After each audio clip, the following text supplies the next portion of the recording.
So, hello, my dear students. Today, this is Learning with Ganesh, and today I am going to discuss you Class 9 Newton's second law of motion. Earlier, I have already explained you Sir Isaac Newton's first law of motion. Now, we will just discuss what is Newton's second law of motion. Okay, so Newton's second law of motion. So before I explain this definition, so let me explain you what are the terms which is necessary to know, so that with that it will be easy for us to understand what actually the Newton's second law is. You know, when a person is running, if he stops suddenly, is it possible if he stops suddenly in one place? Yes, of course, in gymnastics they practice it, but in general, in common, when you are running, you can't stop at a time. See the case of train.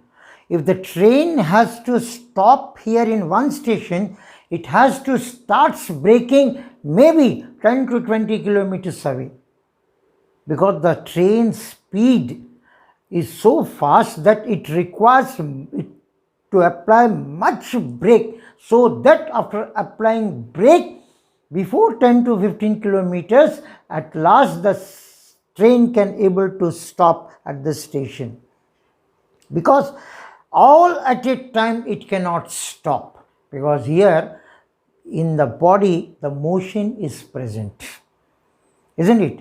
So the person who is running cannot stand at a place all of a sudden, because inside part is in running. What I have explained you in the Newton's first law of motion, the term inertia. Due to inertia of rest, some part is inerted. Maybe that part is maybe the rest or maybe the motion. Means that what is actually I want to explain you, that is the term momentum.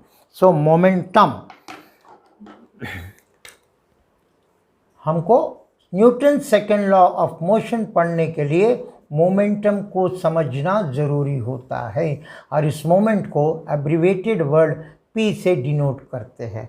P stands for momentum. Nothing but a measure of the measurement of amount of motion present in the body is called momentum. हमारे बदन में movement का कितना amount है उसको major करना ही उसको हम मोमेंटम कहते हैं. ठीक है. अब फॉर एग्जांपल यहाँ पे क्या क्या टर्म्स रिक्वायर्ड है मोमेंटम के लिए. फॉर एग्जांपल, दो लोग table tennis खेल रहे हैं. Do you know the table tennis ball is so small, so they are playing, isn't it? So while playing, the one player has given such a force that ball table में लग के उसको यहाँ लग गया. Okay, you imagine. So the other player got bit hurt. Okay, keep it one side. Now come to another example. See, in the case of cricket ball, एक ड्यूस ball होता है. देयर ऑल्सो बॉलर्स दौड़ कर आके जो bowling करता है, अब बॉल बैट में लगने के बजाय किसी को लग जाती, मतलब प्लेयर को लग जाती है, या वो हिट मारता है तो बॉलर को बॉल लग जाती है. पहले केस में भी बॉल लगा टेबल टेनिस का, और सेकंड केस में भी ड्यूस का बॉल लगा.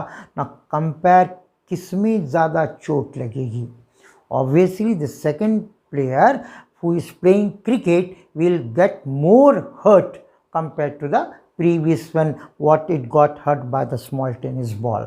Now here, वो भी उतने ही मोशन में आके लगा, ये भी उतने ही मोशन में आके उसको लगा, बट कंपेयर करते हैं तो सेकंड केस में बॉल ज़्यादा उसको, मतलब क्रिकेट बॉल से उसको ज़्यादा चोट लगी. So what here we want to find out that कि मोमेंटम उसका ज़्यादा रहेगा जिसमें वेट ज़्यादा, मास ज़्यादा रहेगा. More mass means more momentum, less mass means less momentum.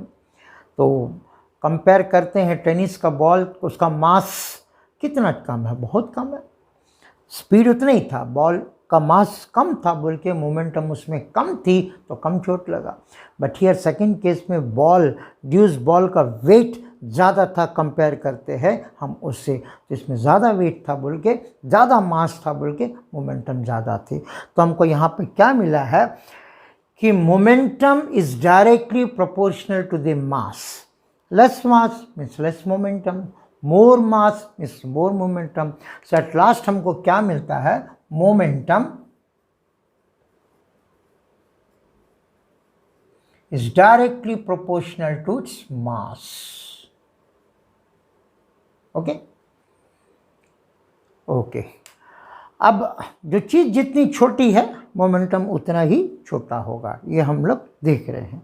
अब हम एक एग्जाम्पल देखते हैं, बुलेट। बुलेट मीन्स गोली, बंदूक की गोली।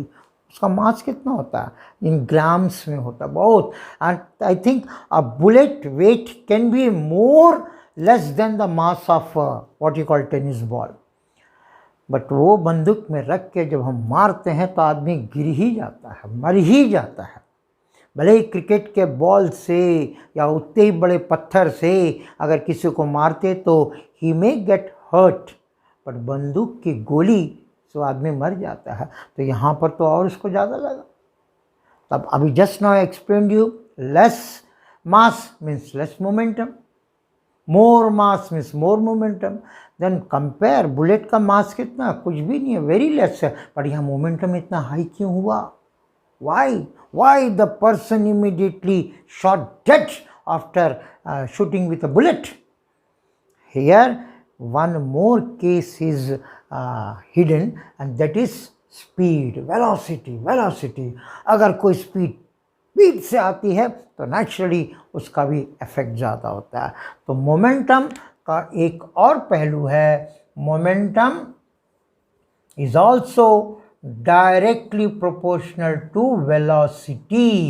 ये हमको दो चीज़ मिलता है, एक उसका वजन से भी मोमेंटम बढ़ सकता है, कंपेयर होता है, और वेलोसिटी से भी मोमेंटम कंपेयर होता है, इज़न्ट इट? कोई चीज़ अगर आराम से फेंक के मारेंगे तो उसको कम चोट लगेगी, उसी चीज़ को अगर हम बहुत फास्ट से दे के मारेंगे तो उसको ज़्यादा हट लगेगी। मास तो उतना ही था, बट यहाँ पे स्पीड भी टैली करता है। इन ऑल अगर हम दोनों को मिला देते हैं तो मोमेंटम इज डायरेक्टली मतलब proportional to mass into product of mass, the product of mass and velocity। velocity को हम v पकड़ते हैं, मोमेंटम p होता है, इसको m मतलब मास और वेलोसिटी का मतलब v का मतलब वेलोसिटी। ये हमको एक इक्वेशन मिला है, ठीक है। अब हम इसमें दूसरा इक्वेशन भी देखते हैं। ये वेलोसिटी कब आती है? बुलेट फास्ट भागा कब भागा? जब उसमें कुछ फोर्स अप्लाई किए हैं। ये इसको अगर हम कम फोर्स दे के मारेंगे, इसमें वेलोसिटी कम उत्पन्न होगी। Velocity means what? उसका जो speed, the rate of change of speed in a particular direction is called velocity. अब इसको, इतनी ही चीज़ को अगर हम बहुत फास्ट से दे मारेंगे तो इसकी स्पीड ज़्यादा होगी तो दूर में जाएगी, इज़न्ट इट? तो यहाँ पे हमने एक और चीज़ को देखा है, फोर्स। एक एट लास्ट फोर्स को हम देखा है। Force is nothing but a change in momentum. Force ने क्या देखा है यहाँ पर? Force is nothing but a change in momentum. So we can also say that force is nothing but a change in momentum. Change in momentum का मतलब क्या होता है? फाइनल वेलोसिटी को इनिशियल वेलोसिटी से माइनस करते हैं। तो हम मान लेते हैं, let just I am rubbing this one.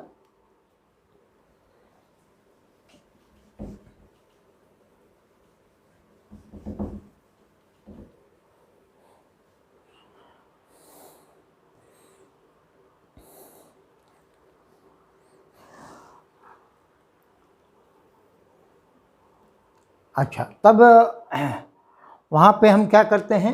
Force is proportional, sorry not equals to, force is directly proportional to change in momentum. Change in momentum का मतलब क्या था? मोमेंटम यानी initial momentum, sorry final momentum minus initial momentum. Final momentum को हम v पकड़ते हैं, where v stands for final velocity, final p, और ये इनिशियल v एंड u जो stands for initial velocity. Okay, अब हम क्या करते हैं? At last force is equals to क्या होता है? चेंज इन मोमेंटम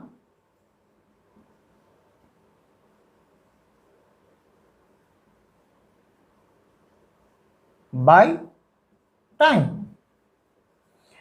तो in all I can say F is equals to mv minus mu by t, t ठीक से लिख लेते हैं t, या नहीं तो शॉर्टकट में m आएगा v minus u by t। So this is the definition of force. Now ये सबको अच्छे से समझ लिए है, तब न्यूटन्स का सेकेंड लॉ ऑफ मोशन ये है। अब इसको हम डिफाइन करते हैं, Newton's second law of motion क्या है। Now this is Newton's second law of motion. The rate of change of momentum of a body is directly proportional to the unbalanced force. Unbalanced force, और यहाँ पे एक और important word है, it takes place in the direction of force. It takes place in the direction of force. This is what Newton's second law हमको बताता है।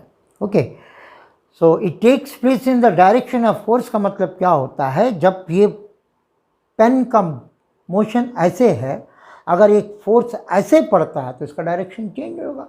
So it takes place in the direction of force. Okay, so this is what Newton's का second law है। Now we will soon, now this is Newton's का second law है, and इसके बाद वाला एजुकेशनल वीडियो में will discuss what is Newton's third law of motion. Till then, bye.